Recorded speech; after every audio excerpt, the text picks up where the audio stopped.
Assalamualaikum warahmatullahi wabarakatuh. Halo teman-teman, perkenalkan nama saya Ananda Kurnicipta dengan NIM 1901010254415. Di sini saya akan memenuhi tugas saya, sumber daya berkelanjutan dengan dosen pengampu Bapak Hari Naredi MPD. Nah, teman-teman, di sini saya akan membahas tentang kerusakan lingkungan hidup. Salah satunya adalah yang akan saya bahas yaitu banjir. Nah, teman-teman sudah tahu kan banjir seperti apa? Nah, seperti ini nih. Nah, ini namanya banjir. Nah, banjir itu apa sih? Banjir itu adalah keadaan di mana suatu wilayah tertentu yang tergenang oleh air yang besar. Nah, itu yang dinamakan dengan banjir. Di sini saya akan membahas tentang penyebab banjir, solusinya apa, dan masih banyak lagi. Teman-teman pasti sering melihat banyak sekali ada banjir di kawasan-kawasan tertentu di Jakarta kan? Nah, saya lansir dari data jakarta.go.id, 7 tahun belakangan ini kasus-kasus banjir yang ada di Jakarta selama tahun 2015 sampai 2021 adalah pada tahun 2015 terdapat 222 kawasan yang tergenang oleh banjir. 2016 ada 108 kawasan, 2017 ada 158 kawasan, 2018 ada 92 kawasan, 2019 ada 117 kawasan, 2020 ada 395 kawasan, dan 2021 ada 261 kawasan. Bisa kita simpulkan bahwa banyaknya kasus terjadi banjir ada pada tahun 2020, yaitu 395 kawasan yang tergenang oleh banjir. Itu saya lansir dari data jakarta.go.id. Nah, mengapa sih bisa terjadi banjir sebanyak kawasan-kawasan ini gitu? Apa penyebabnya?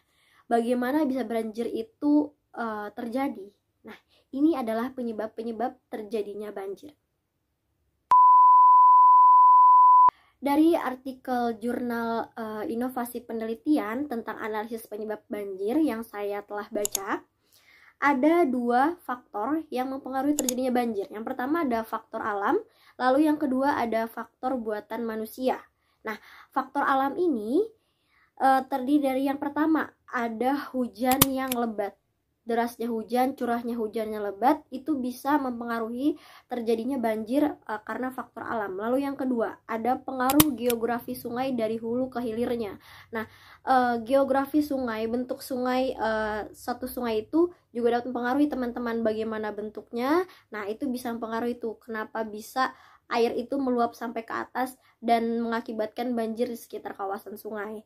Lalu yang ketiga, ada sistem jaringan drainase tidak berjalan dengan baik. Nah, mungkin teman-teman di sini ada yang tidak tahu drainase itu apa. Nah, drainase itu seperti ini, teman-teman.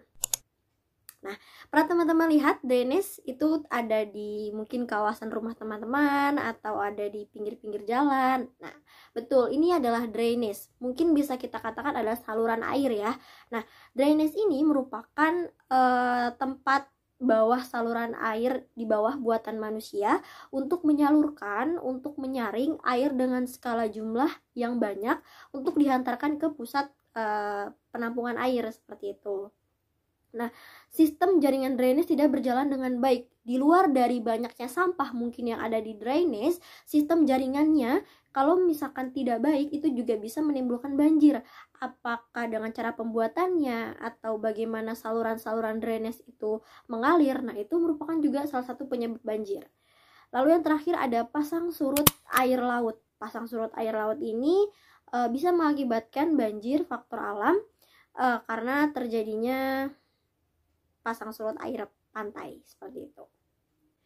Lalu yang kedua ada faktor dari ulah manusia nih teman-teman, bagaimana bisa terjadi banjir. Di sini akan saya bahas ya teman-teman. Faktor dari buatan manusia itu bisa terjadinya banjir tuh ada apa aja sih? Yang pertama yang merupakan memang krisis masalah terbesar adanya banjir adalah membuang sampah sembarangan.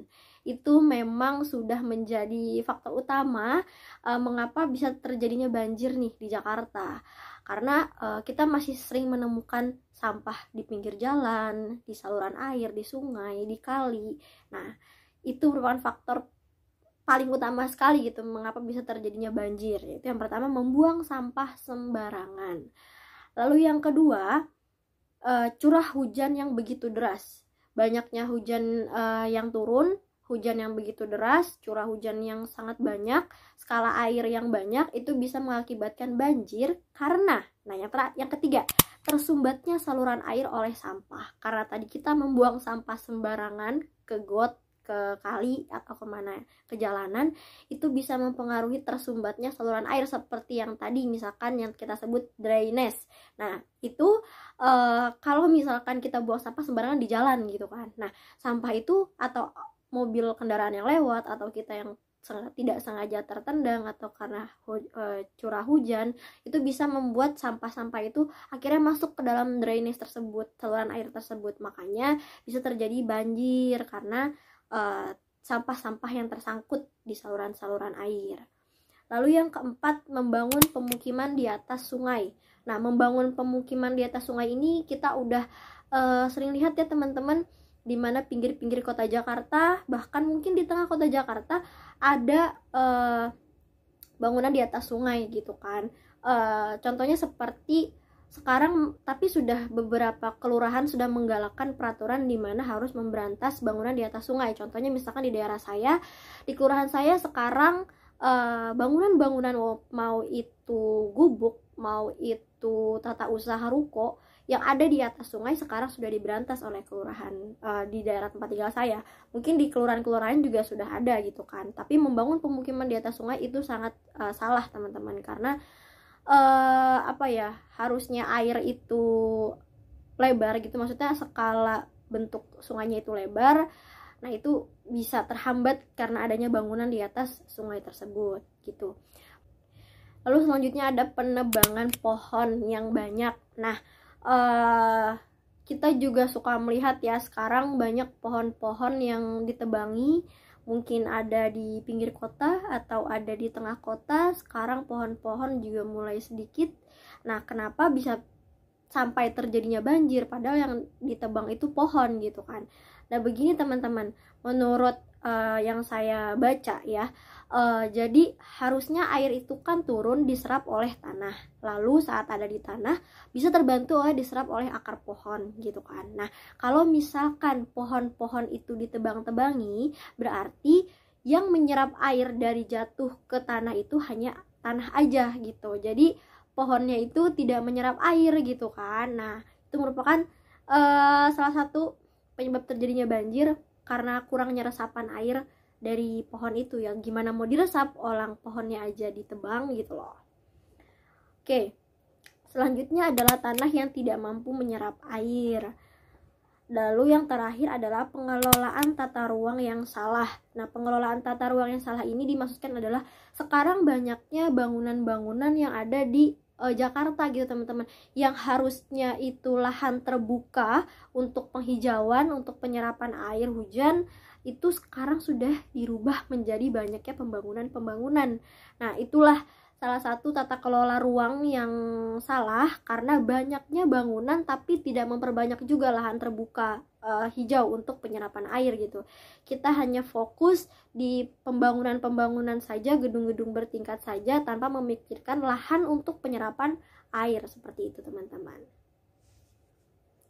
Nah dari penyebab-penyebab ulah manusia tersebut, saya juga mengutip dari jurnal artikel ilmiah. Menurut Prihatin, penyebab terjadinya banjir yang ada di Jakarta itu ada yang mempengaruhi skala banyak ya. Yang pertama itu adalah yang tadi, membuang sampah sembarangan. Nah itu merupakan salah satu penyebab terbesar bagaimana banjir itu sekarang ada nih di Jakarta yang tidak ada habisnya gitu ya. Lalu yang kedua adalah tata kelola ruang yang salah.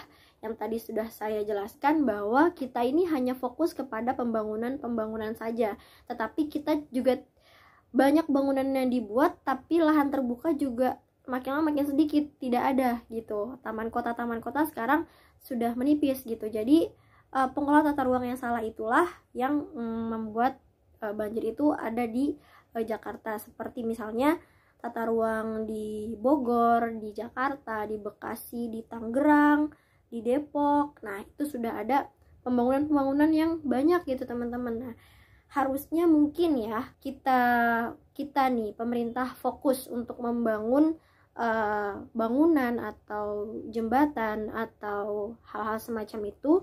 Kita juga jangan lupa untuk membangun lahan terbuka gitu. Jadi imbang gitu, pembangunan juga terbuat, lahan terbuka juga terbuat, seperti itu.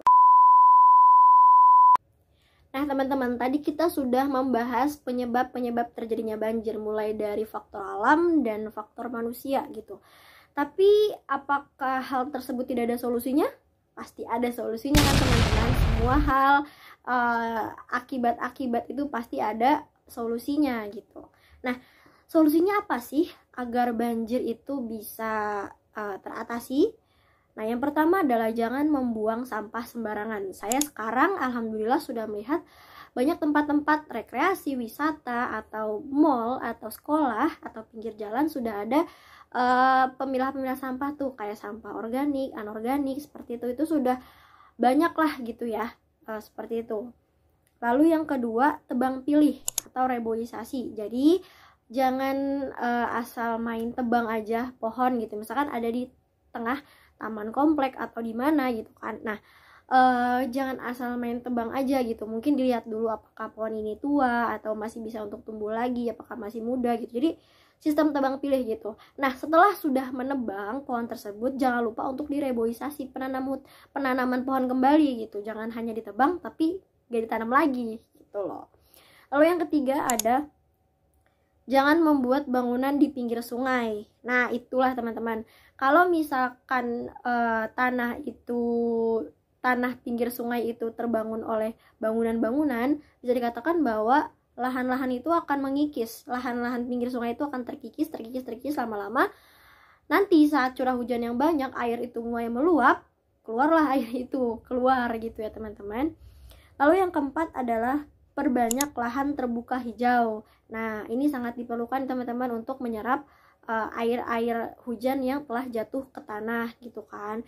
Jadi memang lahan terbuka hijau ini juga amat penting untuk menyerap air tersebut, karena kalau tidak ada tanah, kalau tidak ada lahan yang banyak, lahan yang besar untuk menyerap air, ya bisa jadi air itu menggenang, lama-lama akan terjadinya banjir, ditambah dengan saluran air yang mampet gitu, yang tersumbat oleh sampah gitu.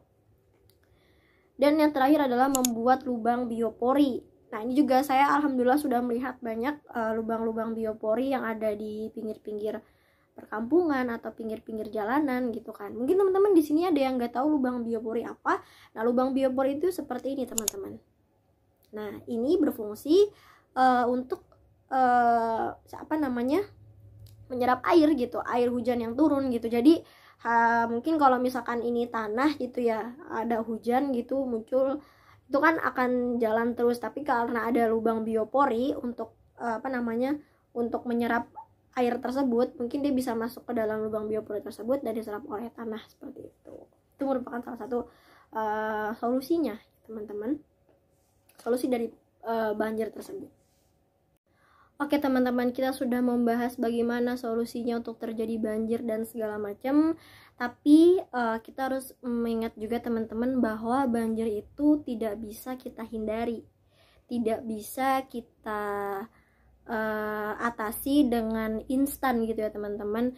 Mungkin banjir itu akan tetap ada, tetapi tidak ada salahnya apabila kita meminimalisir akan terjadinya banjir tersebut. Nah, saya lansir dari artikel ilmiah, yaitu menurut Robert dan Rustam tahun 2012 menyatakan bahwa banyak yang bisa kita meminimalisirkan banjir, yaitu yang pertama adalah membuat bendungan atau waduk. Nah, itu merupakan upaya ya untuk meminimalisir adanya banjir. Lalu yang kedua ada tanggul atau penahanan air. Lalu yang ketiga adalah peningkatan kapasitas dari saluran drainase atau sungai. Lalu yang keempat adalah adanya tindakan-tindakan untuk pengelolaan tanah, seperti itu. Keempat adalah tindakan-tindakan perbaikan lahan, seperti yang tadi misalnya perluasan lahan terbuka hijau seperti itu. Lalu yang terakhir ada penahanan di suatu tempat atau on-site decision seperti itu teman-teman. Nah, jadi kesimpulannya adalah banjir itu pasti ada ya teman-teman di sekitar kita, apalagi di DKI Jakarta itu pasti ada banjir gitu saat hujan itu sudah mulai turun, bahkan biasanya udah skala besar ya teman-teman, hujan dengan skala besar. Banjir itu pasti ada di mana-mana di kawasan tertentu. Dan penyebab-penyebabnya apa tadi sudah kita ketahui ya teman-teman, dan solusinya seperti apa itu sudah kita sering bahas mungkin di perkuliahan atau di dulu kita saat sekolah gitu. Karena memang banjir ini dari dulu merupakan masalah hingga sekarang merupakan masalah yang memang belum teratasi, tapi alhamdulillah sudah kita minimalisir gitu teman-teman, sudah kita kurangi gitu dengan upaya-upaya pemerintah yang sekarang sudah diterapkan seperti itu.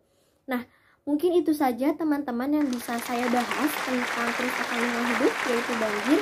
Semoga teman-teman bisa bermanfaat bagi teman-teman semua, bisa teman-teman ambil ilmunya. Apabila saya ada kesalahan atau tutur kata yang salah atau informasi yang salah, saya minta maaf. Wabillahi taufiq wal hidayah.